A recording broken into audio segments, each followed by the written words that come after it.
ನವನಗರದ ಅಭಿವೃದ್ಧಿಗೆ ಶಂಕುಸ್ಥಾಪನೆ, engineering college ಅಥವಾ ಶಾಲಾ ಕಾಲೇಜುಗಳು ಅದೆಲ್ಲ ಇದೇನು ಸರ್ಕಾರದ್ದಲ್ಲ.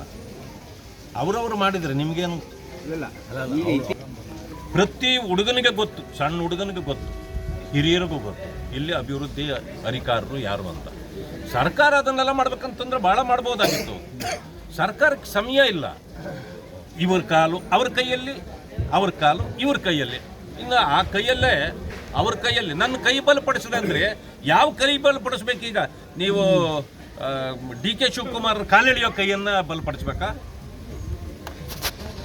ಇವತ್ತಿರತಕ್ಕಂಥ ಪರಿಸ್ಥಿತಿಯಲ್ಲಿ ಭಾರತೀಯ ಜನತಾ ಪಕ್ಷ ಇಡೀ ರಾಜ್ಯದಲ್ಲಿ, ದೇಶದಲ್ಲಿ ಭಾಳ ಬಲಿಷ್ಠವಾಗಿದೆ. ಇಲ್ಲಿ ಜನ ಈ ಸಾರಿ ಅದು ಹೇಗಿದೆ ಅನ್ನೋದನ್ನು ತೋರಿಸ್ಕೊಡ್ತಾರೆ.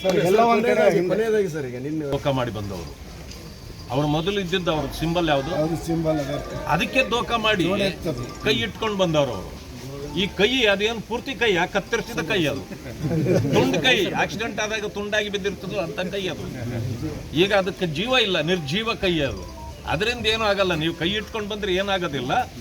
ನಾವು ಕಳ್ಳೆತ್ತು ಅಲ್ಲ, ಸುಳ್ಳೆತ್ತು ಅಲ್ಲ. ನಿಮ್ಮಂಥ ಕಳ್ಳೆತ್ತುಗಳು ದೇಶದಲ್ಲಿಲ್ಲ. ಅದಕ್ಕೆ ದೇಶದಿಂದಲೇ ನಿಮ್ಮನ್ನು ಕಣ್ಮರೆ ಆಗುವಂಥ ಪರಿಸ್ಥಿತಿಗೆ ಜನ ನೂಗ್ತಾ ಇರುವಾಗ ಇದರ ಬಗ್ಗೆ ಏನು ಮಾತಾಡ್ತೀರಿ? ನಾನೊಂದು ಹೇಳ್ತೇನೆ ನೋಡಿ, ಅವರೇ ನಿಜವಾದ ಕಳ್ಳೆತ್ತುಗಳು. 2 ಕ್ಷೇತ್ರಗಳಿದೆ ಇವತ್ತು ಚುನಾವಣೆ. 2 ಕ್ಷೇತ್ರದಲ್ಲಿ ಗೆದ್ದರೆ ಕಾಂಗ್ರೆಸ್ಸು ಸರ್ಕಾರ ಏನು ಇನ್ನೊಂದು ಬರಲ್ಲ.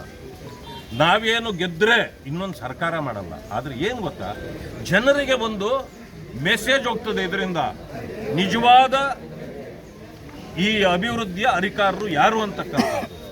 ಇಲ್ಲಿ ಕಳೆದ ಚುನಾವಣೆಯಲ್ಲಿ ಕಾರಣಾಂತರದಿಂದ ಪರಿಸ್ಥಿತಿ ಬೇರಾಯಿತು. ಈ ಸಾರಿ ಆ ಪರಿಸ್ಥಿತಿ ಇಲ್ಲ. ಜನರಿಗೆ ಅರ್ಥ ಆಗೋಯ್ತು ನಾವೆಂತ ತಪ್ಪು ಮಾಡಿದ್ವಿ ಅಂತ. ಈ ಸರ್ಕಾರವನ್ನೇ ತಂದು ತಪ್ಪು ಮಾಡಿದ್ದೀವಿ. ಬಾಗಲಕೋಟೆಯಲ್ಲಿ ಈ ರೀತಿ BJPಗೆ ನಾವು ಸೋಲಿಸಿಬಿಟ್ಟು ಚರಂತಿ ಮಟ್ರು ಅವರನ್ನು ಕಳ್ಕೊಂಡು ಬಿಟ್ಟಿದ್ದೀವಿ. ಪಶ್ಚಾತ್ತಾಪ ಪಡ್ತಿದ್ರು, ಅವಕಾಶ ಕೊಟ್ಟಿದ್ದಾರೆ. ಈಗ ಅದನ್ನು ಬಳಕೆ ಸರ್, ಎಲ್ಲೋ ಒಂದು ಕಡೆ